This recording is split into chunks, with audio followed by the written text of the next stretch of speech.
The glass of water hit the table so hard it should have broken, but it didn't. Instead, it just sat there, shaking, just like the man's hands. Madison Brooks had been a waitress at Rosie's Diner for 3 years.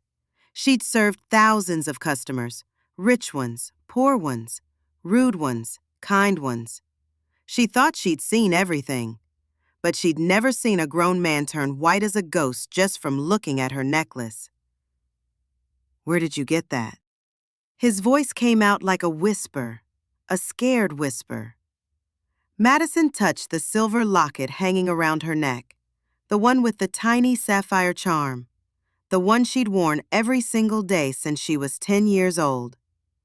"This? I found it when I was a kid. Why?" The man stood up so fast his chair scraped against the floor. Every person in the diner turned to look.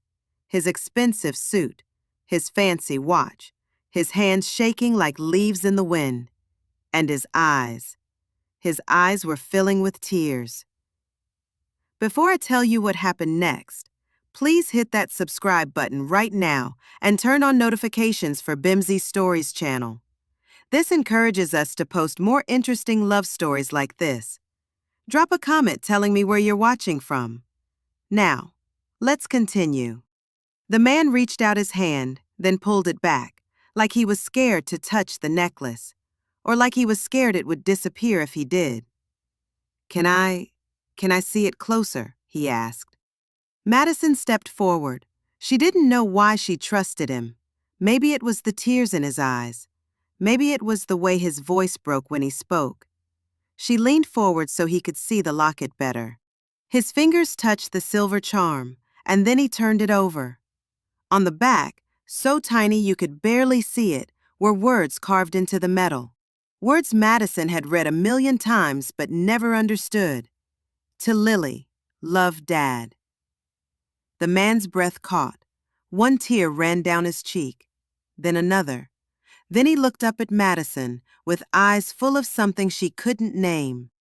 Pain? Hope? Shock? "This belonged to my daughter," he whispered. "She died 7 years ago, in a car crash. I gave this to her mother the day she was born." Madison's heart stopped. The diner went silent. Even the cook stopped moving in the kitchen. And that's when the man asked the question that would change everything. "What's your name?" "Madison Brooks," she said. His face went even more pale. "Brooks. That was my wife's last name. Her maiden name."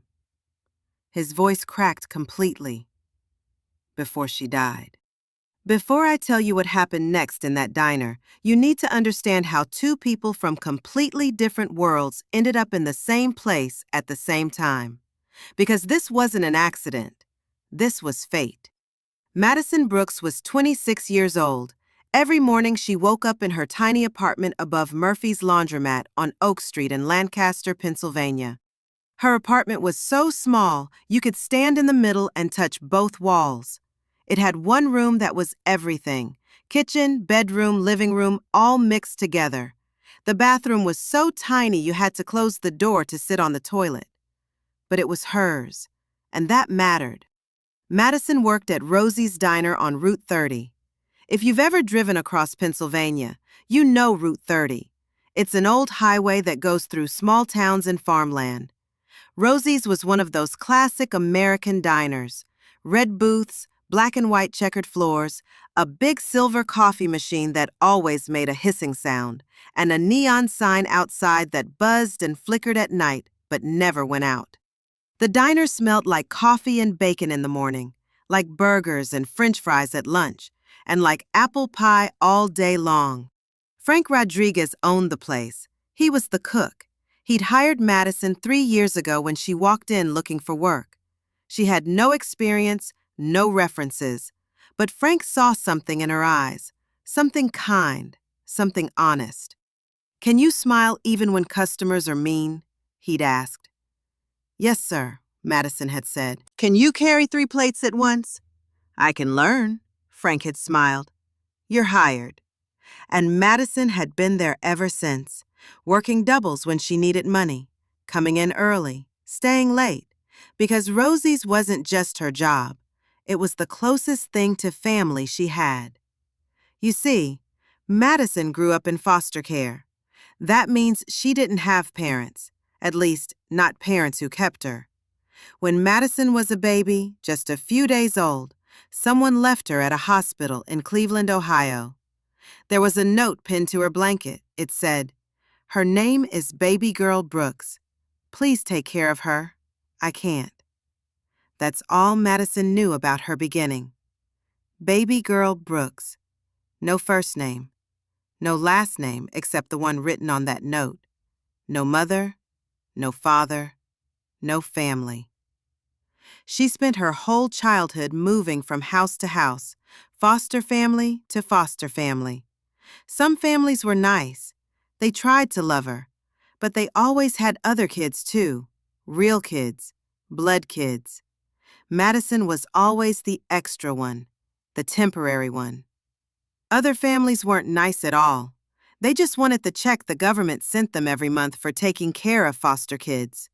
Madison learned early on to stay quiet, to not ask for things, to be grateful for whatever she got.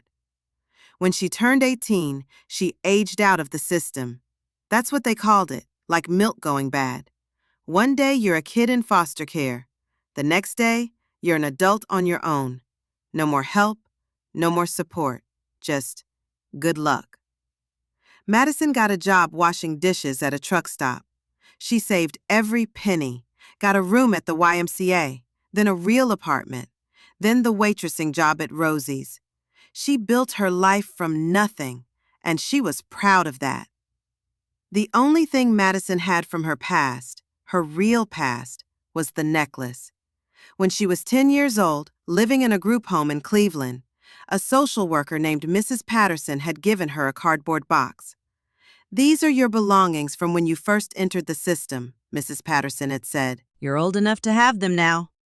Inside that box were 3 things: a baby blanket, pink and worn out, a stuffed teddy bear with one eye missing, and a silver necklace with a blue stone shaped like a teardrop. The necklace was the most beautiful thing Madison had ever seen. Even at 10 years old, she knew it was real silver, real sapphire, something valuable, something special. She'd worn it every day since, through bad foster homes and good ones, through high school, through her first apartment, through everything. The necklace made her feel less alone, like somewhere, once upon a time, someone had loved her enough to give her something precious. Now let's talk about James Mitchell. James was 52 years old. He lived in a huge house in the suburbs of Philadelphia, the kind of house with 6 bedrooms and a swimming pool and a 3-car garage. He drove a BMW, wore suits that cost more than most people's rent, had a Rolex watch that cost more than most people's car. James was the CEO of Mitchell Tech Industries. His company made parts for computers and phones. They had offices in Philadelphia, New York, Boston, and San Francisco. James had thousands of employees, millions of dollars, more success than most people ever dreamed of. But success doesn't fix everything. It doesn't bring back the people you lose.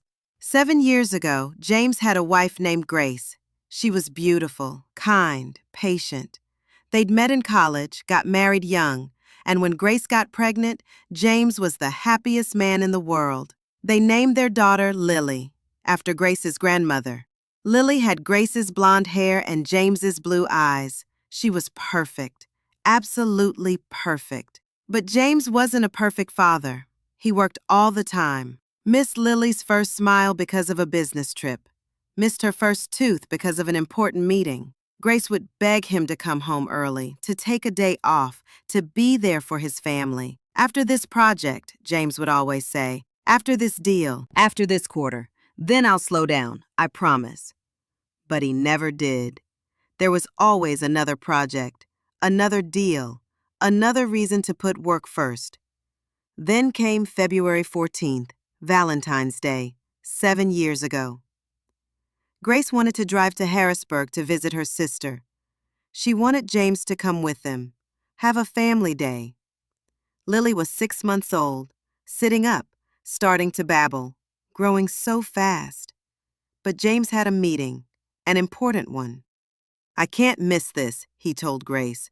"You go. I'll meet you there later." Grace was angry, but she went. She buckled Lily into her car seat, kissed James goodbye, and drove off down I-76. 2 hours later, the police called. There'd been an accident. Black ice on the highway.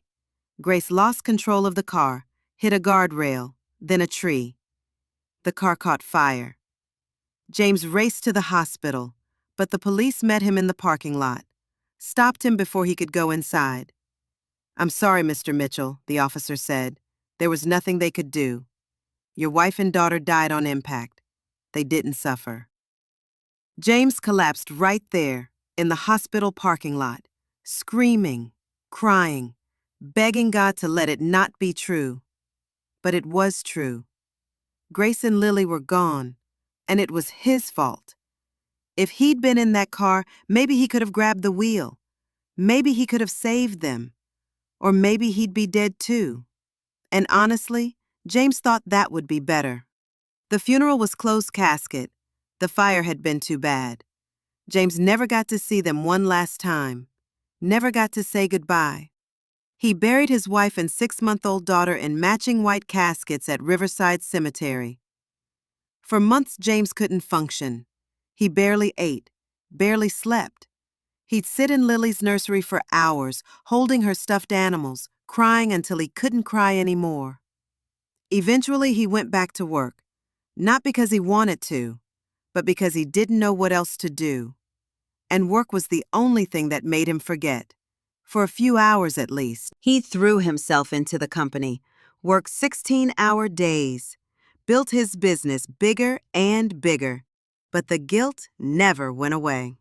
Every single day, James remembered that he'd chosen work over family, and his family had died because of it. 7 years. That's how long he'd been carrying that weight. Until today. Until this random Tuesday morning in October. James was driving from Philadelphia to Pittsburgh for a board meeting. He made this drive once a month. Usually he didn't stop, just drank coffee from his travel mug and kept going. But today, something felt different. Maybe it was the weather, perfect blue sky, leaves turning orange and red. Maybe it was the date, October 14th, Grace's birthday. Or maybe it was something else, something he couldn't explain. When he saw the exit for Route 30, James took it. When he saw the neon sign for Rosie's Diner, he pulled into the parking lot. He didn't know why. He just felt like he should stop. So he walked into Rosie's Diner at 9:45 in the morning, sat down in booth 7 by the window, and ordered water. He was just going to sit for a few minutes, clear his head, then get back on the road. But fate had other plans. Madison saw him the second he walked in. You always notice the ones who don't belong. And this man definitely didn't belong at Rosie's Diner. His suit was too expensive, his shoes too shiny. His watch probably cost more than Frank made in a year. Madison had seen rich people before. Route 30 went right through Lancaster County, and sometimes businessmen from Philadelphia would stop for coffee on their way to Pittsburgh. But they never looked comfortable. They'd sit stiffly in the booths, checking their phones, eating as fast as they could so they could leave. This man was the same. He sat in booth 7, the one by the window with the best view of the parking lot. He didn't smile, didn't look around, just pulled out his phone and started typing. Madison grabbed the coffee pot and a menu, walked over with her biggest smile, the smile she'd practiced in the mirror 1,000 times, the smile that said, "I'm happy to serve you," even when she was tired and her feet hurt and she'd rather be anywhere else. "Good morning. Coffee to start you off?" she asked cheerfully. The man barely looked up. "Just water. I'm not staying long." "You got it." Madison put the menu down anyway.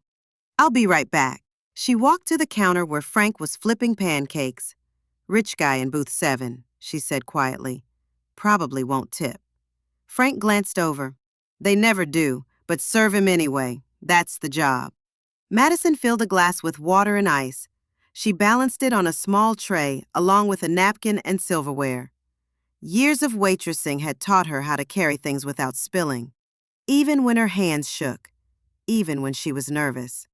She wasn't sure why this man made her nervous. Maybe it was the way he looked so sad, even though he had everything. Maybe it was because today was a hard day for her, too. October 14th, the day she'd been found at the hospital 26 years ago. Every year on this day, Madison felt a little extra lonely, a little extra lost. But she shook it off, put the smile back on, walked over to booth 7. "Here you go, sir. 1 water." She set the glass down carefully on the table. The man still didn't really look at her. "Thanks. Are you sure you don't want coffee? Or some food? Frank makes the best pancakes in Pennsylvania." "I'm sure." The man's voice was flat, like he was talking to nobody. "I'm just waiting." "Waiting for someone?" "No, just waiting." Madison didn't know what that meant, but she nodded anyway. "Okay, well, I'm Madison. If you need anything, just wave." The man finally looked up at her then, really looked at her. His eyes were blue, sad blue, like the sky before it rains. "Madison," he repeated. "That's a nice name." "Thank you." Madison felt her face get warm. "What's your name?" "James. James Mitchell." "Nice to meet you, Mr. Mitchell." "Just James is fine." Madison smiled. "Okay, just James." She turned to walk away, back to the counter where an old farmer was waving for more coffee. Back to table 3, where a mom with 2 kids needed more napkins. Back to the normal morning rush. But as she walked, her necklace, the one she wore every single day, slipped out from under her shirt collar. It did that sometimes. The chain was old. The clasp was loose. Madison was always meaning to get it fixed, but never had the money. The morning sun was coming through the window, bright October sunlight, the kind that makes everything look gold. And that sunlight hit Madison's necklace right as she walked past booth 7. The silver glinted, the sapphire sparkled. Just for a second. But that second changed everything. Behind her, Madison heard a sound, like someone choking or gasping. She turned around. James Mitchell was staring at her. His face had gone completely white. His phone had fallen out of his hand and was lying on the table. His mouth was open. His eyes were wide. "Sir, are you okay?" Madison took a step toward him. James's hand shot out, grabbed her wrist. Not hard, but tight enough that she couldn't pull away. His eyes locked onto the necklace hanging around her neck. "Where did you get that?" His voice came out strange, high and shaky. Madison looked down at her necklace, then back at James. "This? I've had it since I was a kid." "Why? Where did you get it?" James wasn't asking anymore. He was demanding. His hand was shaking on her wrist. Other people in the diner were starting to stare. Frank looked up from the griddle. The farmer put down his coffee cup. The mom stopped cutting her kids' pancakes. "I found it," Madison said, pulling her wrist free gently. "In foster care, when I was 10.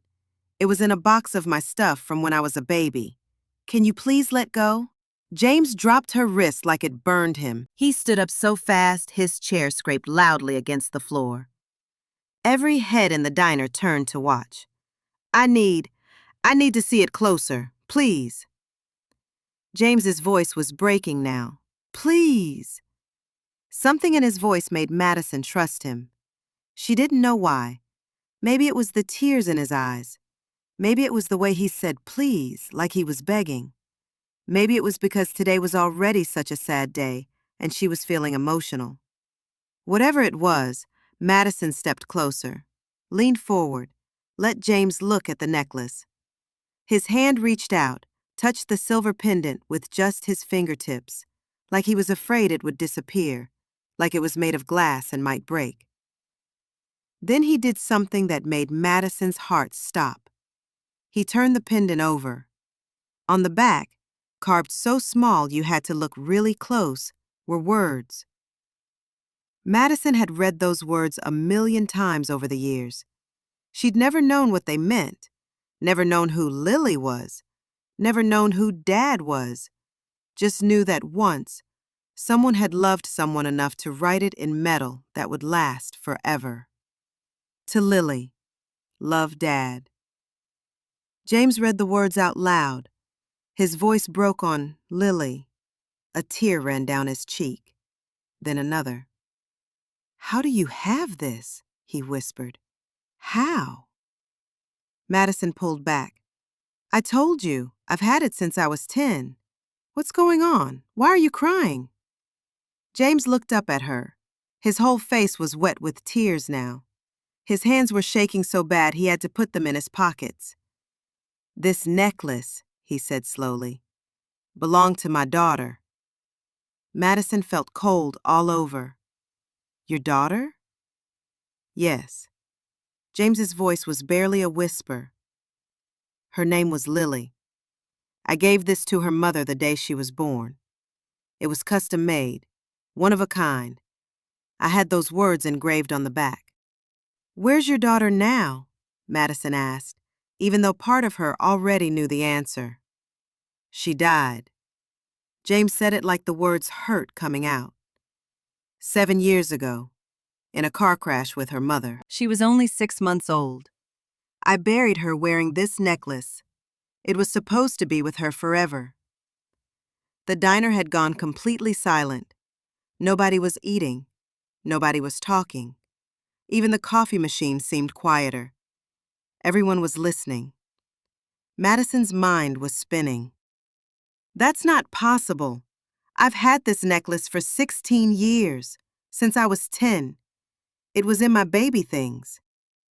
How old are you? James asked. 26. James did the math in his head. Madison could see him counting. His face went even more pale, if that was possible. What's your full name? His voice was shaking so hard, Madison could barely understand him. Madison Brooks. James grabbed the table like his legs were going to give out.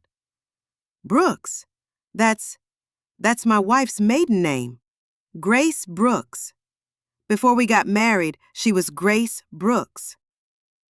Madison felt dizzy. This is just a coincidence, right? It has to be. But James was already pulling out his wallet with trembling hands. From inside, he took out a photograph. Old, worn, like he looked at it every single day. He held it out to Madison. She took it with shaking hands. The photo showed a beautiful blonde woman. She was smiling, holding a tiny baby wrapped in a pink blanket. And around the woman's neck was a necklace. The exact same silver locket with the blue sapphire stone that Madison was wearing right now. That's my wife, Grace, James whispered. And that baby is my daughter, Lily.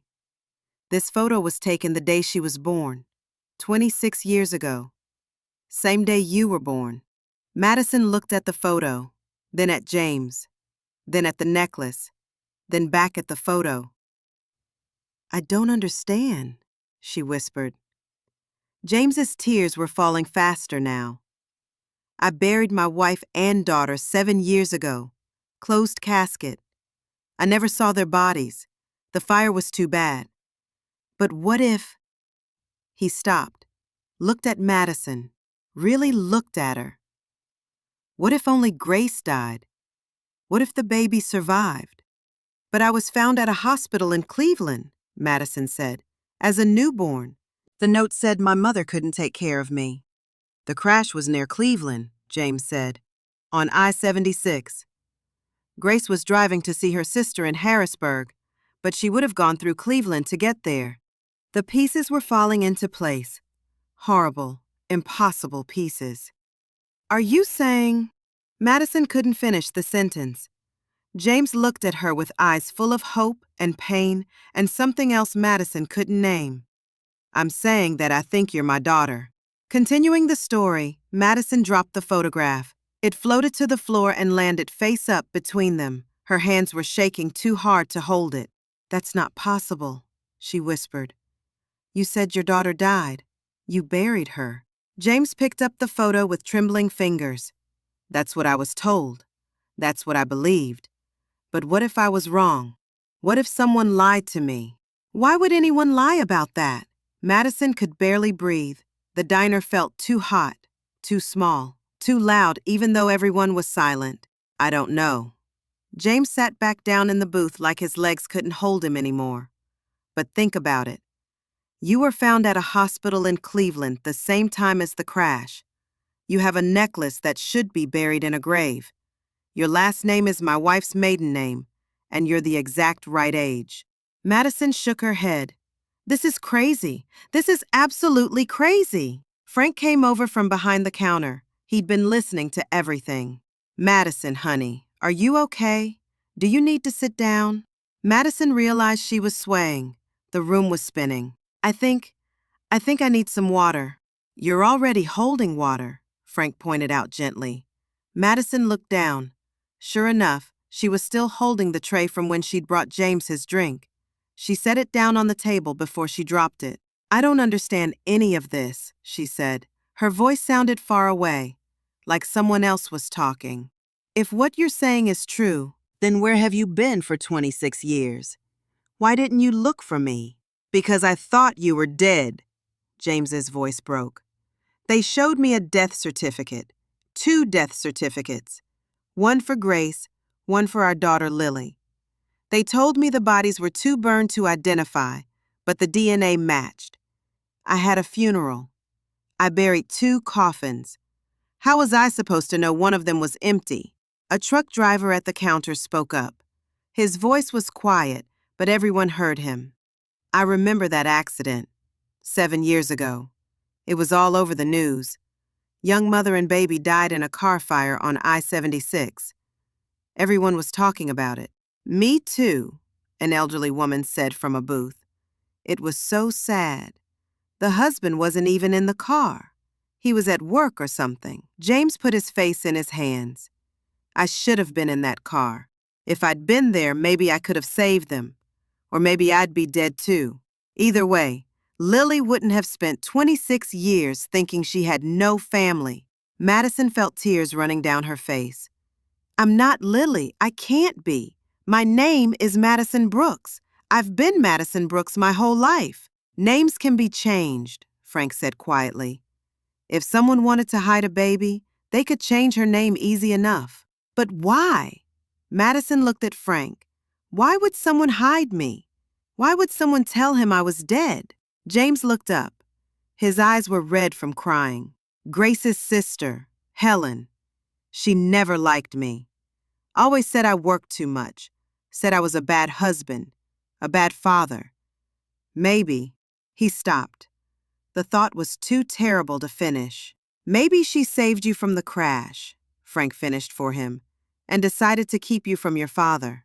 That's insane, Madison said. But even as she said it, she knew it might be true. She'd heard stories like this before. Foster kids whose families had given them up for complicated reasons, or stolen them for complicated reasons. The system was full of stories that didn't make sense. James stood up again, pulled out his phone. We can figure this out. We can prove it. DNA test. It's easy. We just need to wait. Madison held up her hand. Just wait a second. You show up here, see my necklace, and suddenly think I'm your dead daughter? How do I know you're telling the truth? How do I know this isn't some kind of scam? It was a fair question. Madison had learned a long time ago not to trust people too quickly. People lied. People wanted things. People used you and left you. But James just nodded. You're right to be careful. You don't know me, and I don't know you, not really. But I know that necklace. I held it in my hand the day Lily was born. I watched Grace put it on. I had those words engraved myself at a jewelry store in Philadelphia, and I know that necklace is one of a kind. He reached into his jacket pocket and pulled out his wallet again. This time he took out a business card. This is my lawyer. Call him. He'll tell you who I am. He handled everything after Grace died. He knows about the necklace. Madison took the card. Ryan Chin, attorney at law, Philadelphia office. She tucked it in her apron pocket. "What about your wife's sister?" she asked. "Helen, where is she?" James's face got hard. "She died 2 years ago. Cancer.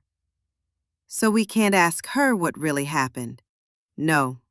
But maybe there are records, hospital records, police reports, something that shows what really happened that night." James looked at Madison with desperate eyes. "Will you at least consider the possibility? Will you at least take a DNA test?"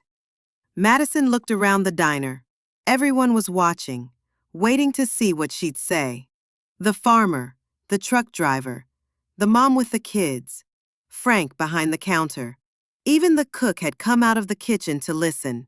26 years. That's how long Madison had been alone. 26 years of wondering who she was, where she came from, if anyone out there loved her or even remembered her. And now this man, this stranger, was saying he might be her father. Saying that she wasn't alone. Never had been. He'd been out there the whole time, not knowing she was alive. It was too much, too big, too scary. But it was also everything Madison had ever wanted. "Okay," she heard herself say. "Okay, I'll take the test." James let out a sound that was half sob, half laugh. Thank you so much." "But I'm not promising anything," Madison added quickly. "I'm not calling you Dad. I'm not moving to Philadelphia or whatever. We're just going to find out the truth. That's all." "That's all I'm asking," James said. "Just the truth." Frank clapped his hands. "All right, everyone, show's over. Let these two talk in private. Madison, take your break, as long as you need." The customers went back to their meals. The noise level in the diner slowly came back to normal. But nothing felt normal. Nothing would ever feel normal again. Madison slid into the booth across from James. They stared at each other for a long moment. Two strangers. Maybe family. Maybe not. Just sitting in a diner on Route 30 on a random Tuesday morning. "Tell me about my mother," Madison said suddenly. "Grace. What was she like?" James's face softened. She was the best person I ever knew. Kind. Patient. She could make friends with anyone. She volunteered at animal shelters, donated to charities, baked cookies for the neighbors at Christmas. He smiled sadly. She would have loved you. She wanted so many kids. We were going to have a big family. What happened? Why weren't you in the car that day? James looked down at his hands. Work. Always work. I got a call about a problem at the company. I told Grace to go ahead. I'd meet her at her sister's later. But I never made it. By the time I got the call about the accident, she was already gone. Do you blame yourself? Every single day. Madison understood that. She blamed herself for things too. For not being a better foster kid so families would keep her. For not being smarter or prettier or more likable. Blame was something she knew well. "What do we do now?" she asked. "Now," James said, "we go to a hospital, get the DNA test done. It takes about 48 hours to get results. Then we'll know for sure. And if it's positive, if I'm really Lily." James's eyes filled with tears again. "Then I get my daughter back, and you get the family you've always deserved. And if it's negative, then this was just a strange coincidence, and I'll leave you alone, I promise." Madison nodded. She didn't know what she wanted the test to show. Part of her desperately hoped this man was her father, that she finally had an answer to where she came from, that she wasn't alone anymore. But another part was terrified, because if he was her father, that meant 26 years had been stolen from both of them. 26 years of birthdays and Christmases and bedtime stories and hugs. 26 years that they could never get back. "There's a hospital in Lancaster," Madison said, "about 15 minutes from here. Let's go." James stood up, then hesitated. Unless you need to finish your shift. Madison looked at Frank. Frank waved his hand. Go, find out the truth. I'll cover your tables.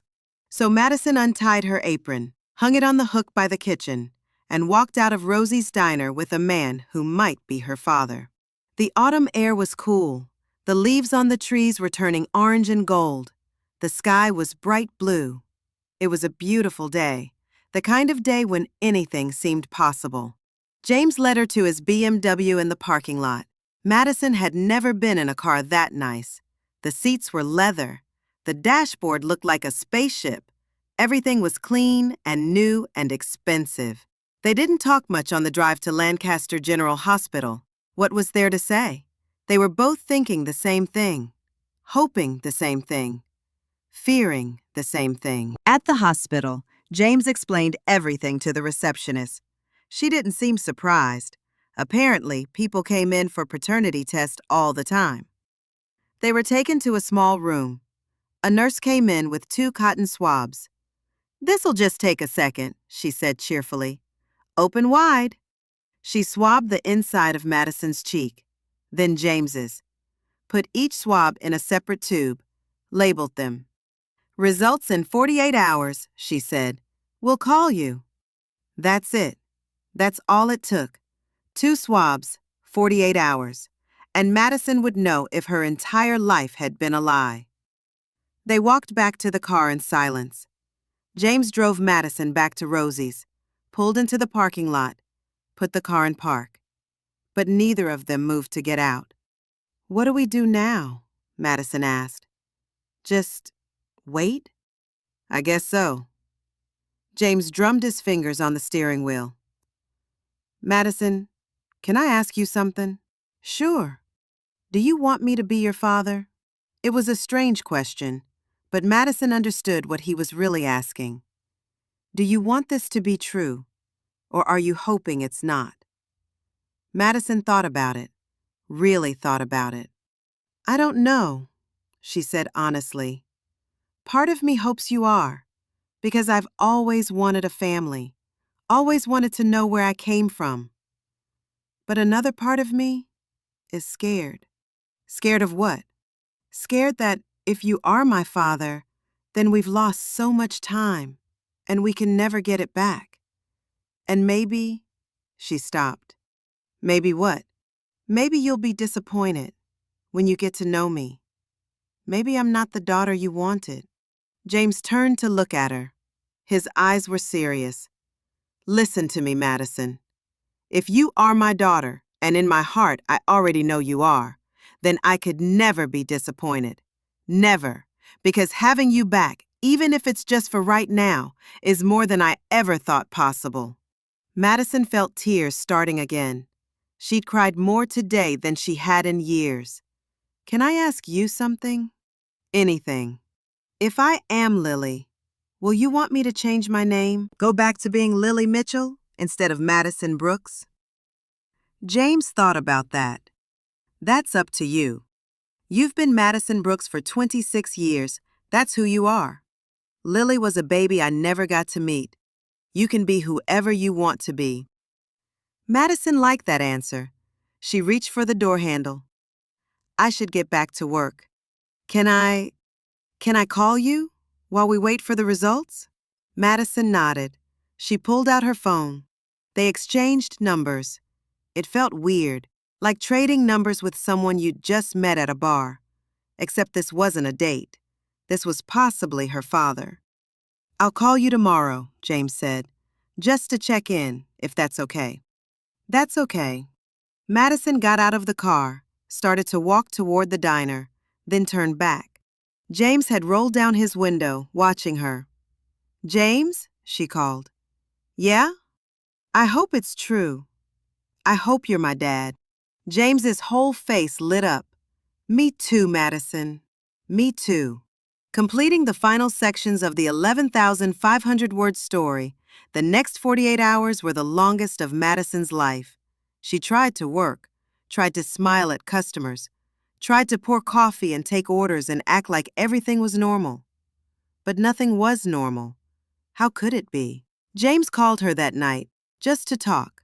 They didn't talk about the test, didn't talk about what would happen if it was positive. Instead, James asked her about her life, what she liked to do, what her favorite food was, if she had any hobbies. It felt like a first date, awkward and sweet and strange all at once. I like reading, Madison told him. Mystery novels mostly, and I like walking around Lancaster when I have time off. There's a farmer's market on Saturdays that's really nice. Grace loved farmer's markets, James said quietly. She'd buy fresh flowers every week, fill the house with them. Madison didn't know what to say to that, so she just listened as James told her more about Grace, about how they met in college, about their wedding in a little church in Philadelphia, about the house they bought together, about the nursery they'd painted yellow because they wanted to be surprised if the baby was a boy or girl. We were happy, James said, for a while, before I got so caught up in work, before I forgot what mattered. You can't blame yourself forever, Madison said. Can't I? James laughed, but it wasn't a happy sound. I had everything, and I threw it away for a job, for money, for things that don't matter at all. Madison understood that feeling. She'd spent her whole life thinking she wasn't good enough, wasn't wanted, wasn't worth keeping. Blame came easy when you were alone. They talked for 2 hours that first night. Then James said goodnight and Madison went to bed. But she couldn't sleep. She just stared at the ceiling, touching the necklace around her neck, wondering. The next day was even harder. Every time Madison's phone rang, she jumped. But it was never the hospital, just telemarketers, or Frank asking if she could cover an extra shift, or the landlord reminding her rent was due. James called again that evening. This time they talked about his work, about Mitchell Tech Industries, about what it was like being a CEO. Madison had never known anyone rich before. She'd always thought rich people must be happy because they had everything. But James wasn't happy. You could hear it in his voice. He was successful, powerful, respected, but he was also lonely, just like Madison. I have a big house, James told her. 6 bedrooms, but I only sleep in one.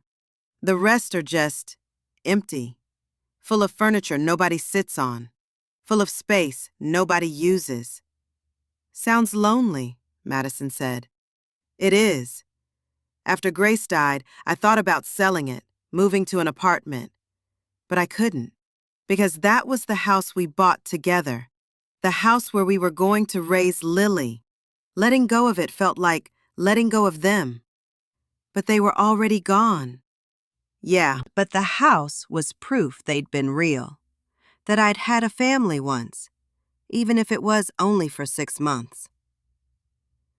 Madison's heart hurt for him. She knew what it felt like to hold on to things because they were the only proof your life had meaning. Her apartment was full of stuff she'd saved from her foster years. Old report cards, participation ribbons from school, a stuffed animal from the only birthday party anyone ever threw for her.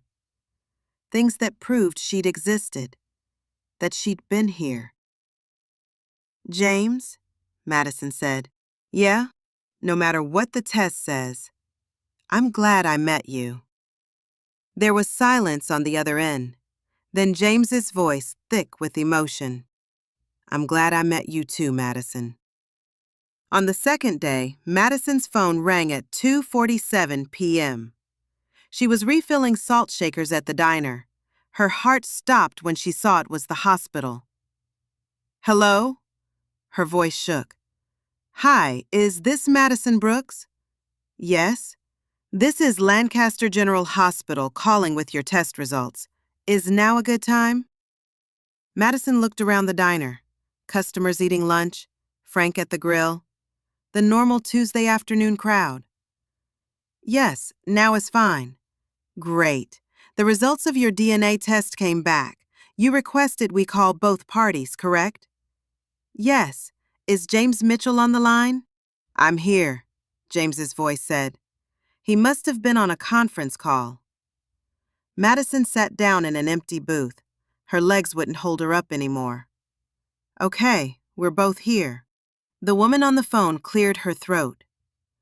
The results show a 99.9% match. Mr. Mitchell, you are conclusively the biological father of Ms. Brooks. The phone slipped from Madison's hand. She heard it hit the table, heard James say something on the other end, but she couldn't process the words, couldn't process anything. 99.9% match. Biological father. The words echoed in her head. James was her father. It was true. All of it. She wasn't Madison Brooks' abandoned baby. She was Lily Mitchell, loved daughter, thought to be dead. Frank came over, picked up the phone. Hello? Yes, she's okay. Just in shock. Thank you for calling. He hung up and sat down across from Madison. Maddie, you okay? Madison looked at him. Her eyes were full of tears, but she didn't realize she was crying. He's my dad. Frank. He's actually my dad. Frank smiled, reached across and squeezed her hand. I know, honey. I know. I have a father. Madison started laughing, then crying, then laughing and crying at the same time. All this time, all these years I thought I was alone, but I had a father. Her phone rang again. It was James. Madison answered, still crying. Madison? James's voice was shaking. Did you hear? Did they tell you? Yes, I heard. You're my daughter. You're really my daughter. James was crying too. Madison could hear it. Lily. My Lily, you're alive. I'm alive, Madison whispered. Can I see you? Right now? I'm already in my car. I'm heading to Lancaster, to the diner. Please don't leave. Please wait for me. I'll wait, Madison promised. She hung up and just sat there. Frank brought her water, told her to take all the time she needed. The other customers were staring, but Madison didn't care. She had a father. After 26 years of being alone, she had a father. James arrived 30 minutes later. He must have been speeding. He burst through the door of Rosie's diner like a man on fire. His eyes found Madison immediately. He crossed the room in 3 long steps, and then he was hugging her. Really hugging her. Not the polite hug of strangers, but the desperate hug of someone who'd lost everything and just got it back. Madison hugged him back. Let herself be held by the father she'd never known. The father who'd been looking for her in his dreams. The father who'd been carrying guilt and grief for 7 years for nothing. I'm so sorry, James whispered into her hair. I'm so sorry I wasn't there. I'm so sorry you grew up alone. I'm so sorry for everything. It's not your fault, Madison said. You didn't know. But I should have known. I should have looked harder. I should have questioned the death certificates. I should have. Stop. Madison pulled back to look at him. You can't live your life on should have. Trust me, I know. I've done it my whole life. Thinking if I'd been better, families would have kept me. But that wasn't true. And this isn't your fault. James touched her face like he couldn't believe she was real. You look so much like Grace. Your eyes, your smile, even the way you tuck your hair behind your ear when you're nervous. Madison did that now without thinking about it. James laughed through his tears. You're really here, he said. My daughter is really here. I'm really here, Madison confirmed. They sat in that booth for hours, talking, crying, laughing, making up for lost time. James showed Madison more photos on his phone, pictures of Grace, pictures of the house, pictures of the nursery they'd prepared for baby Lily.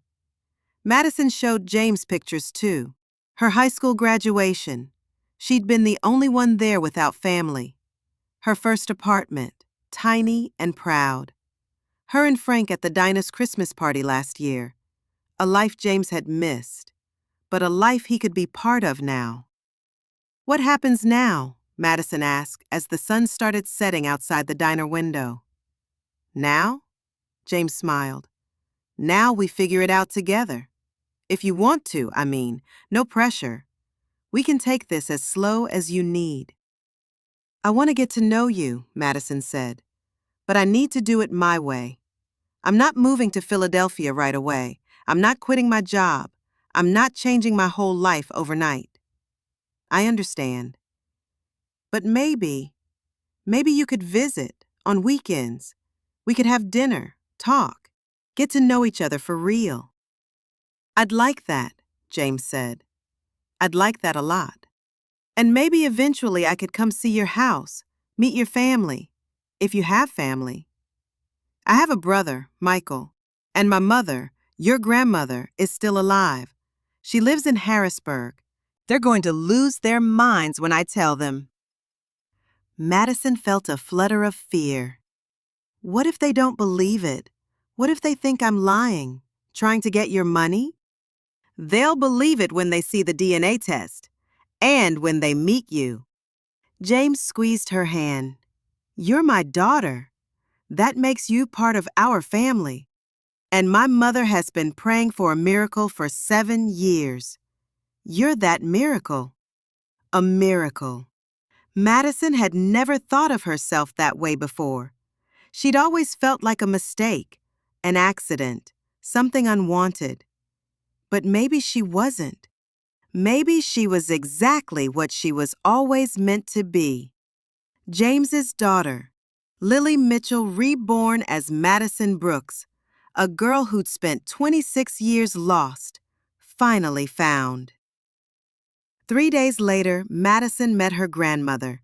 James had called Patricia Mitchell, his mother, the day they got the DNA results. From what James told Madison, Patricia had screamed, then cried, then laughed, then demanded to see her granddaughter immediately. But Madison had asked for a few days. She needed time to process, time to prepare, time to accept that she wasn't alone anymore. They met at James's house. Madison had never been to the suburbs of Philadelphia before. She'd taken the bus, even though James offered to send a car, because she needed that time alone to think. The house was huge, a brick colonial with white columns and a circular driveway. There were flower gardens and old oak trees and a lawn that looked like a golf course. This was where Madison would have grown up if things had been different. She rang the doorbell with shaking hands. James answered immediately, like he'd been waiting by the door. Madison, you came. I said I would. He pulled her into a hug.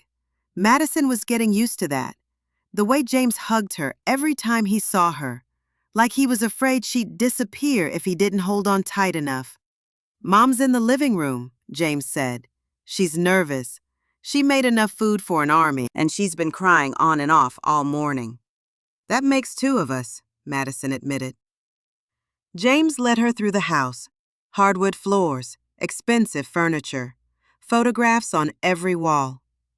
Madison wanted to stop and look at all of them, but she couldn't. Not yet. First, she had to meet the woman who was apparently her grandmother. Patricia Mitchell was sitting on a cream-colored couch in a room so fancy, Madison was afraid to walk on the carpet. She was in her early 70s, silver hair, kind eyes, hands clasped in her lap like she was praying. When she saw Madison, she stood up. Her hand went to her mouth. Tears started falling immediately. "Oh my God," Patricia whispered. "Grace, you look just like Grace." "Mom, this is Madison," James said gently. "Madison, this is your grandmother, Patricia." Madison didn't know what to do. Should she shake hands? Hug? Stand there awkwardly? But Patricia made the decision for her. She crossed the room and pulled Madison into her arms. "My grandbaby! My precious grandbaby! I thought I'd never see you again." Madison let herself be held, let herself cry, let herself feel what it was like to be part of a family. When they finally sat down, Patricia wouldn't stop touching Madison, her hand, her face, her hair, like she needed constant physical proof this was real. "Tell me everything," Patricia said. "Tell me about your life, where you grew up, what you like, everything." So Madison told her about foster care, about moving from house to house, about the group homes and the families that didn't work out and the ones that tried, about aging out of the system, about working her way through life alone. Patricia cried through all of it. "You should have been here, with us, with family." "I know," Madison said, "but I wasn't, and we can't change that." "But we can change the future," James said. He was sitting next to Madison on the couch, close but not touching, giving her space. "Madison's part of this family now, for real." Patricia nodded. "Have you told Michael yet?" "Not yet. I wanted Madison to meet you first, but I'll call him tonight." Michael was James's younger brother, Madison's uncle, another family member she didn't know existed until a few days ago. "What about Grace's family?" Madison asked. "Her sister Helen. Did she have other relatives?" James's face got dark. "Helen died 2 years ago. Never married. No kids. But Grace had parents, your other grandparents, Howard and Susan Brooks. They're still alive, living in Pittsburgh." "Do they know about me?" "Not yet. I haven't figured out how to tell them. They thought their granddaughter was dead. This is going to be a shock." "Good shock or bad shock?" "Good," James said firmly. "Definitely good." They spent the afternoon together. Patricia showed Madison photo albums, pictures of James as a baby, as a kid, as a teenager, pictures of Grace and James's wedding, pictures of Grace pregnant, pictures of baby Lily, Madison, in the hospital.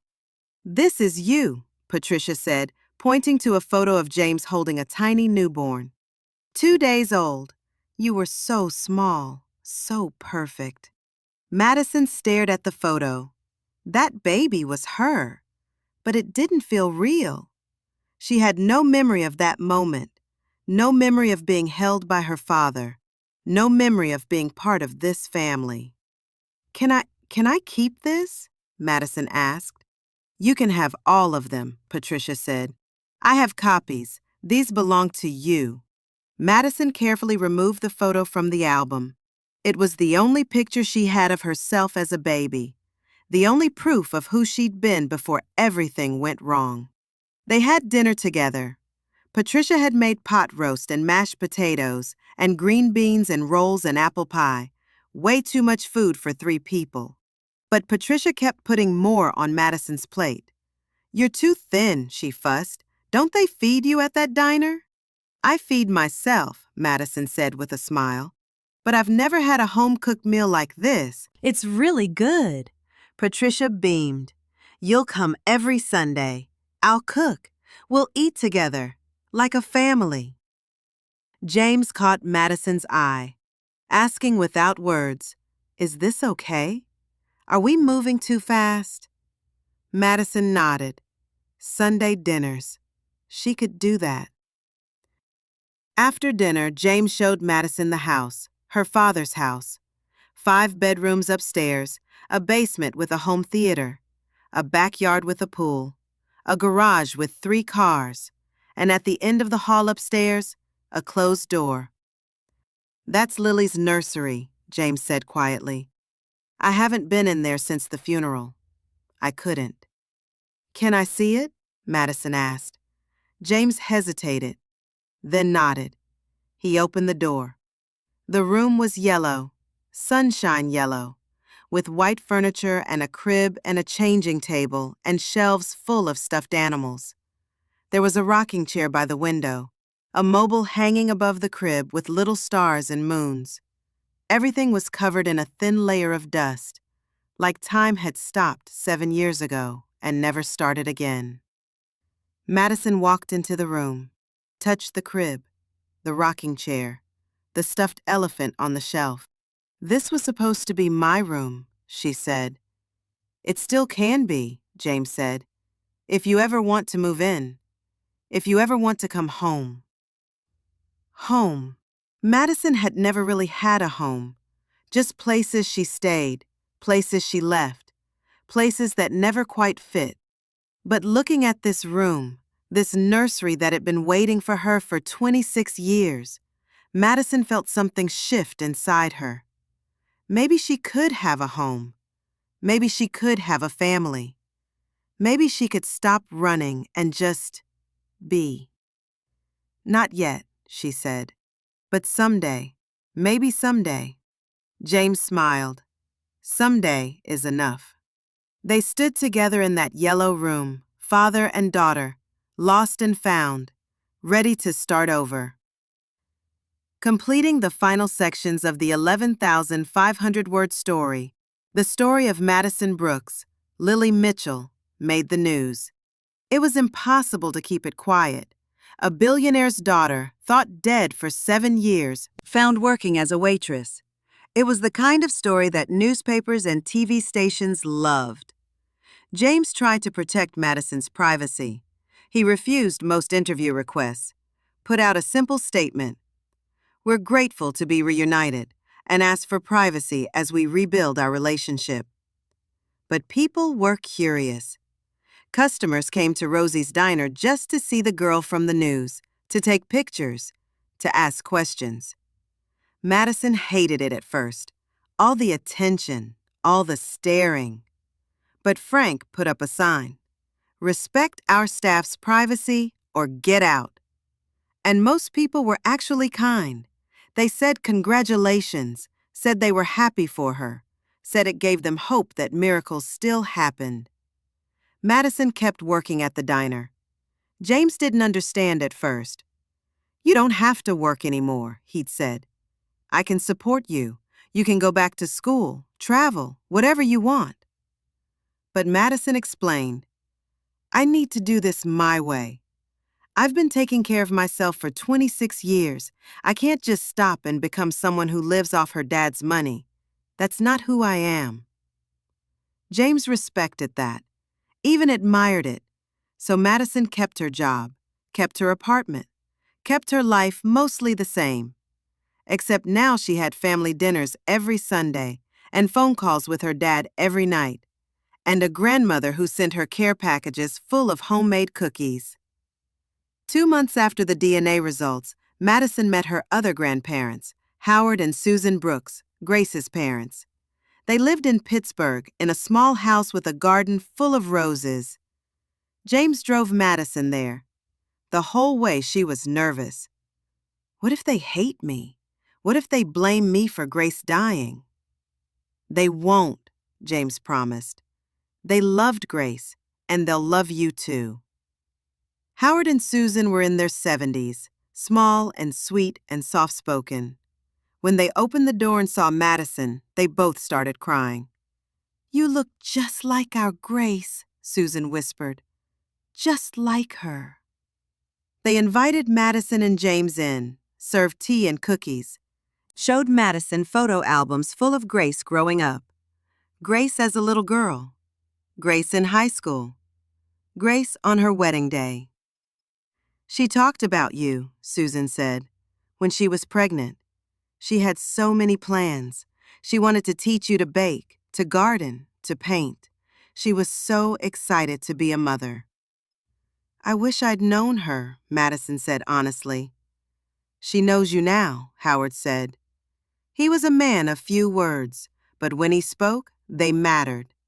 "Wherever she is, she knows you're safe. She knows you found your way home."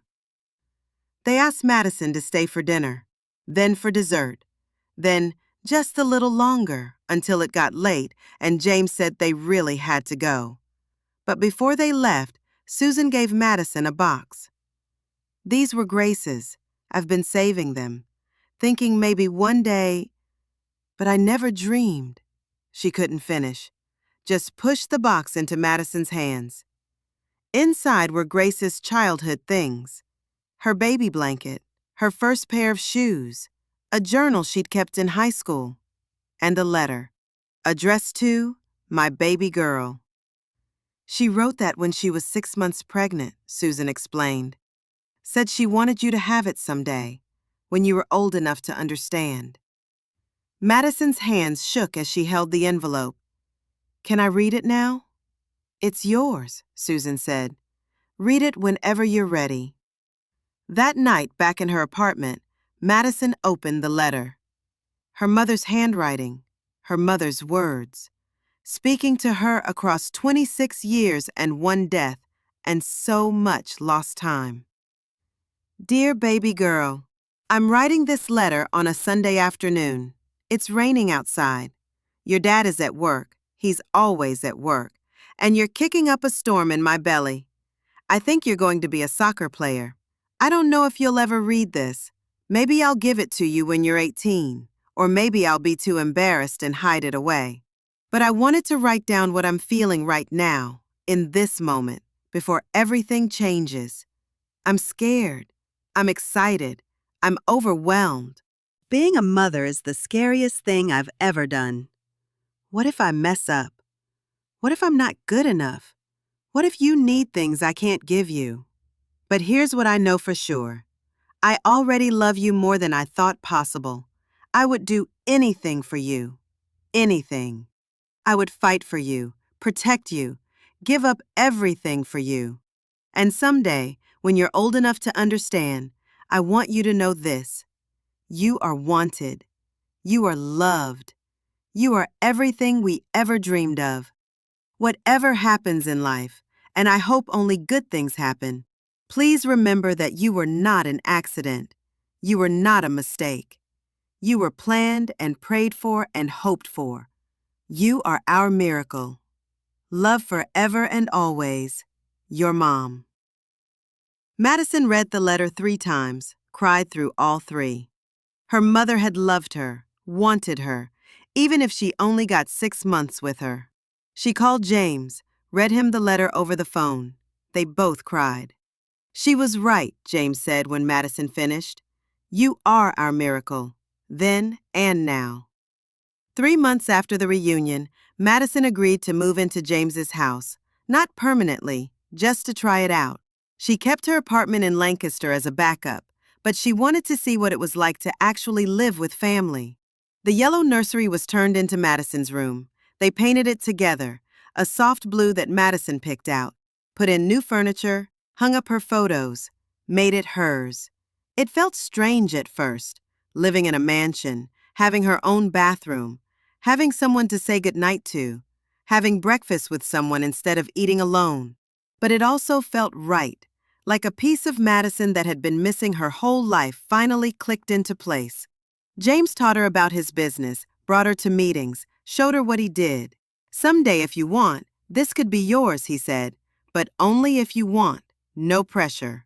Madison wasn't sure what she wanted yet, but she liked having options, liked having a future that wasn't just surviving day to day. She enrolled in community college, started taking business classes, thought maybe she'd like to open her own restaurant someday. Frank had taught her everything about running a diner, and now James could teach her about running a business.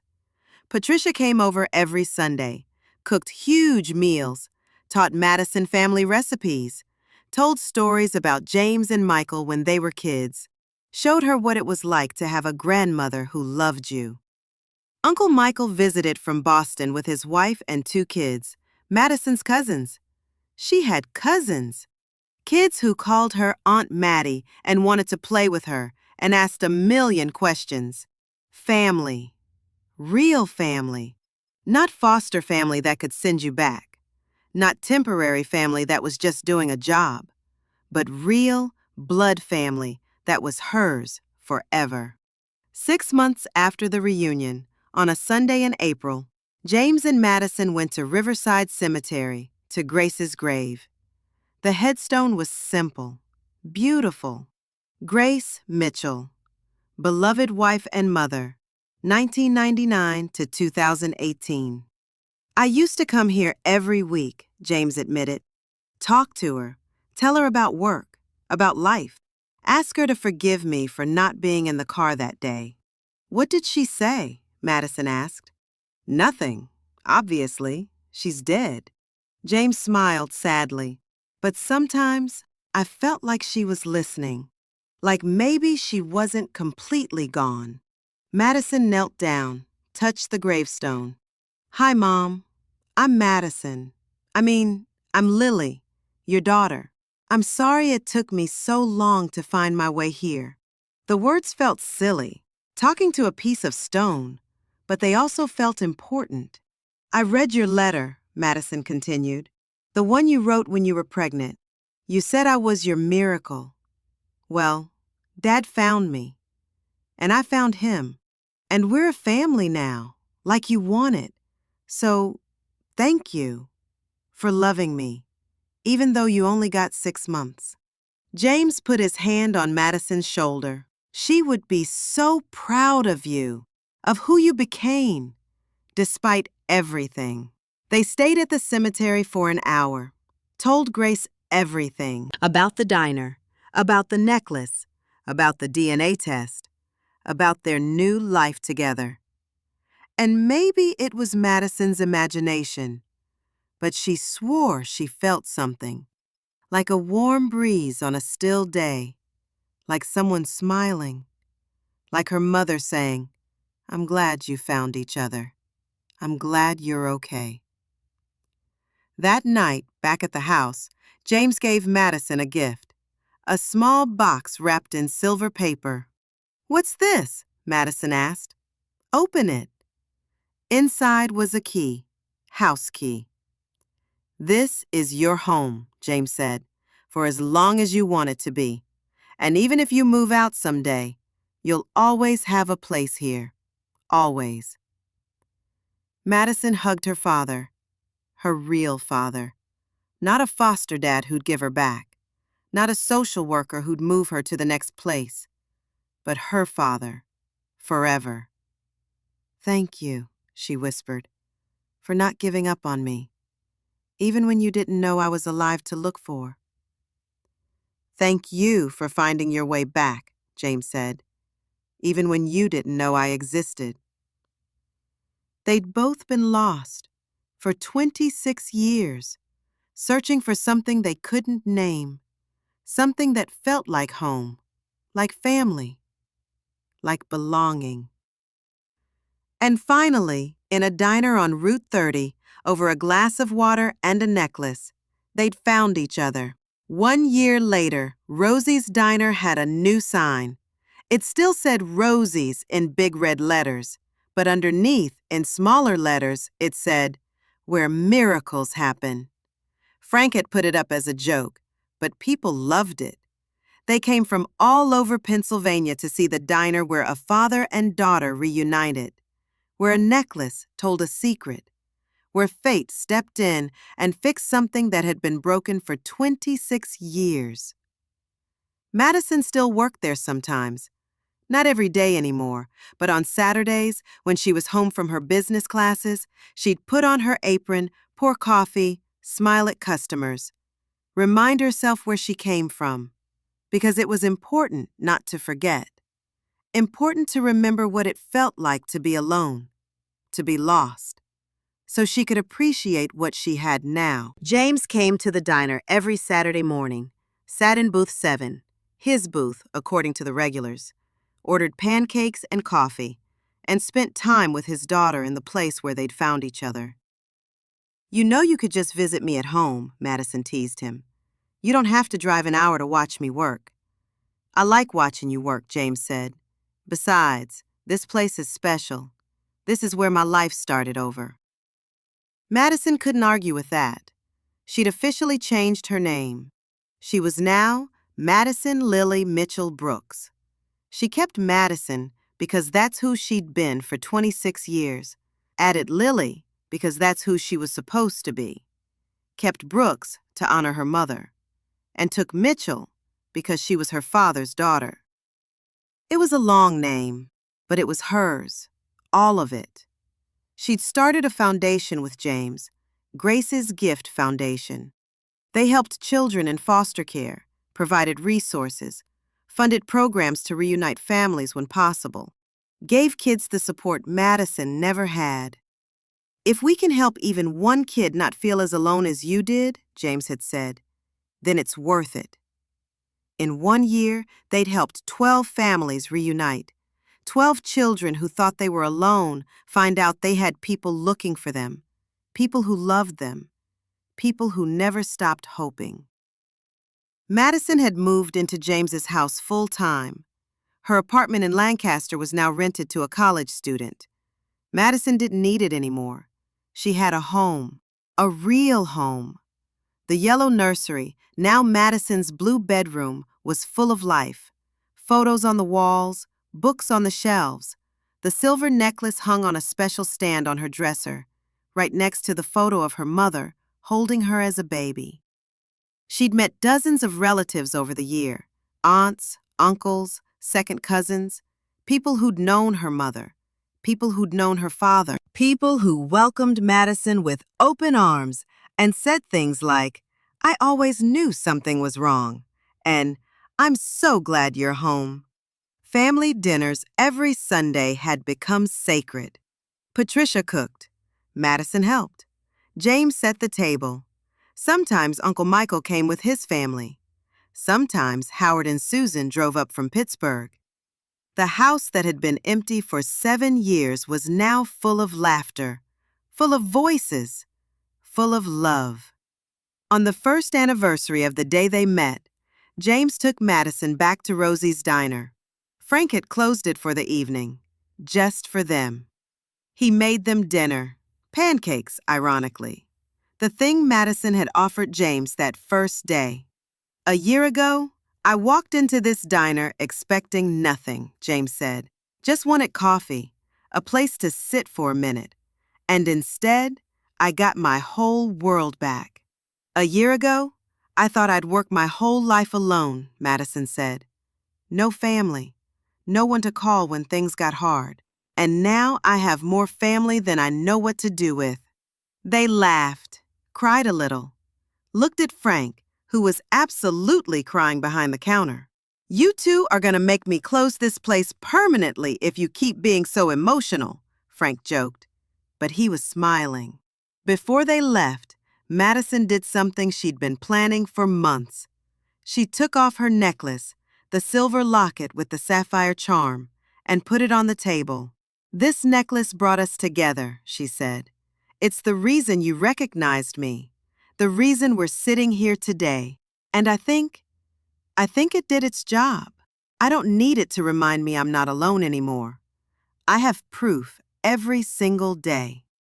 James picked up the necklace, held it carefully. "What do you want to do with it?" "I want to give it to your foundation," Madison said. "Grace's gift. We can auction it. Use the money to help more kids, help more families. Let it do more good in the world instead of just sitting around my neck." James's eyes filled with tears. Grace would love that. She always wanted to help people. This would make her so happy. So they did. The necklace was auctioned at a charity event 3 months later. It sold for $50,000. Every penny went to helping children in foster care. The woman who bought it was a grandmother who'd lost her granddaughter years ago. She said the necklace reminded her to never stop hoping, never stop believing, never stop looking. Madison sometimes wondered what would have happened if she hadn't worn her necklace that day. If it hadn't slipped out, if the sun hadn't hit it just right, if James had decided not to stop at Rosie's, would they have ever found each other? Or would they have spent the rest of their lives not knowing the truth? But then Madison realized it didn't matter, because they did find each other, against all odds, against all logic, against everything that should have kept them apart. Some people called it fate. Some called it God. Some called it dumb luck. Madison called it a miracle. On Madison's 27th birthday, her first birthday with family, James gave her a present, a key to a new building in downtown Lancaster, right on the corner of Main and Vine. "What's this?" Madison asked. "Your restaurant," James said with a grin. "If you want it, I bought the building. You design it, you run it, you make it whatever you want." Madison stared at the key. Her own restaurant, her own business, her own dream. "I'll help you," James added. with startup costs, with business plans, with whatever you need. But it's yours, your vision, your future. Madison threw her arms around her father. Thank you for believing in me, for giving me chances, for everything. You don't have to thank me, James said. I'm your dad. That's what dads do. Dads. Madison had a dad, would never stop being amazed by that fact. 6 months later, Grace's place opened in downtown Lancaster, a small restaurant with yellow walls and blue booths. Photos of Grace Mitchell on every wall. A menu full of her recipes that Patricia had saved. A mission to hire young people from foster care and give them a chance. On opening day, the line went around the block. James was there. Patricia was there. Uncle Michael and his family. Frank from Rosie's. Howard and Susan from Pittsburgh. All the people Madison had found over the last year and a half. And in the corner, on a special shelf, sat a framed photograph. Madison as a baby. Grace holding her. The necklace around Grace's neck. And underneath, a small plaque. To Lily, love Dad. May you always find your way home. Because that's what this was. All of it. The diner, the DNA test, the reunion, the restaurant, the family, the foundation. It was all about finding your way home. And Madison, Lily, had finally made it. If Madison and James's story of finding each other after 26 years touched your heart, please share this video with someone who needs to believe in miracles today. Subscribe to BIMZ Stories for more incredible real-life tales that will restore your faith in love, family, and second chances. Hit that like button and let us know in the comments. Do you believe in fate? Click the next video now for another amazing story. Thank you for being part of our family.